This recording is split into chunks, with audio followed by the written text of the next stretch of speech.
Hi and welcome to this bite-sized video resource. My name is Vicky Worthington and I'm the Membership and Engagement Manager here at LGBT Consortium.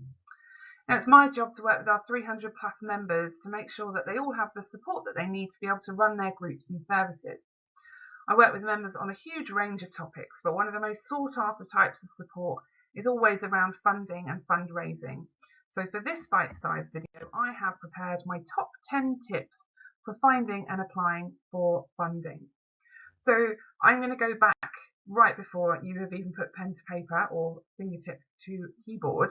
So this might sound obvious, but in at number one is your organisation eligible?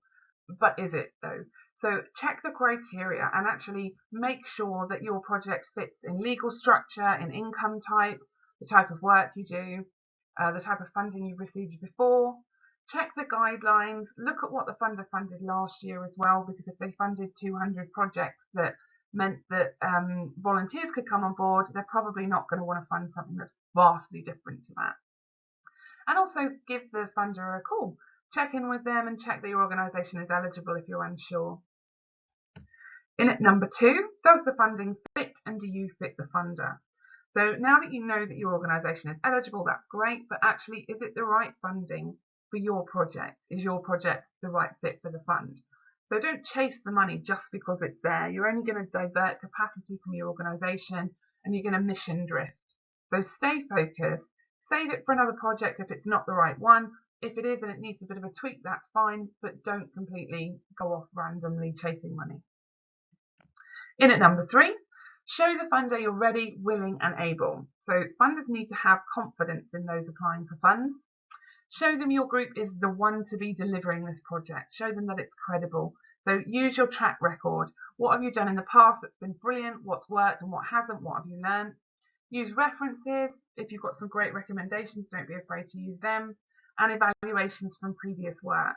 It might be that the funder doesn't want you to actually send these things, but sometimes just saying that you've got them so that you can provide them later if they need to really just gives you that bit of credibility. And at number four, don't always go it alone. So in the past and traditionally, you might have just put in a funding bid for your organisation to deliver on a project. But actually, is there opportunity for you to work with another LGBT group or with somebody from the public sector or the private sector? Do your homework a bit and have a look at what could be different. You can use organisations like us, because here at LGBT Consortium we're actually brilliant at putting groups together to form collaborative projects.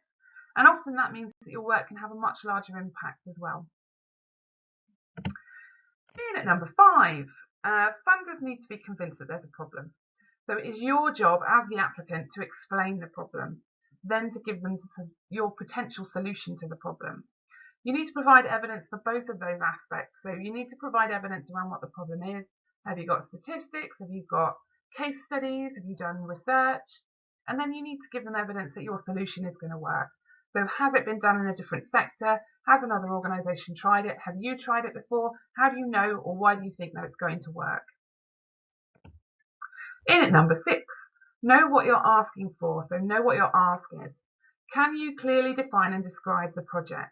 So get a piece of A4 paper, get an old-fashioned pencil or a pen, and actually start writing down what the project's about, what the outcomes are, what the beneficiaries will receive, and why it's going to work. Get someone who knows zero about the idea and get them to understand it, get them to explain it back to you in their own words. If they can, you've done a great job. It's not surprising, well, it is surprising the amount of members that write applications actually, because they're so in their idea, they haven't necessarily explained it very clearly. So just get a third party to check. In at number seven, how much will the project cost? Is your project cost effective? Just because you can ask for 10,000 doesn't mean you should, but at the same time, actually, are you asking for enough that's going to mean that you'll be able to do the project effectively? Are all costs associated with delivering the project covered? So you might be asking for some sessional staff, but actually don't forget you've got a line manager with sessional staff. So are you asking for the money in that as well? And are you offering value for money? Hopefully you will be, but actually not to the extent that you are doing yourself out of money. There's some great resources around full cost recovery in our members resource section on our website, so be sure to check that out. Number eight, is the project likely to be sustainable? So what's the plan when the money runs out? Funders are really keen on finding out about this. They don't want to just give you money and then for that work to stop. So think about how your work could continue. Could it continue through volunteers? Really have a think about it. And if it really couldn't, that's fine. Not every project can, but actually think about the legacy of the work or the project. So could you create a set of resources around it? Could you say that you're going to share your learning with the sector? Lots of different ways to build in sustainability. In at number 9, don't be boring. So funders are going to read loads of funding bids, and actually if you can stand out and be a bit innovative, that's great. So get creative in your approach. Funding is so fiercely competed after now that we have to stand out. We have to show that we are really innovative, we're really creative. Look around and learn what works from other sectors, what's going on with other members from LGBT Consortium. They're usually really happy to share their knowledge. So just try and be a bit outside of the box. And in at number 10, for my last top tip, do your math. So do all your financials actually add up? Are you sure about that? So just check it 3-4 times. If you can't get the financials right, then it's just, why would a funder give you money to do work? Have you got quotes for stuff, or have you just plucked stuff out of thin air? And have you remembered all of the costs? So again, that full cost recovery. So those are my top 10 tips. And actually, don't forget that your engagement team here at Consortium is available every day of the week to be able to help you with stuff like this. So if you've got an issue or you just want some guidance on something, please just get in touch and we're happy to help. And here is a little bit of blurb.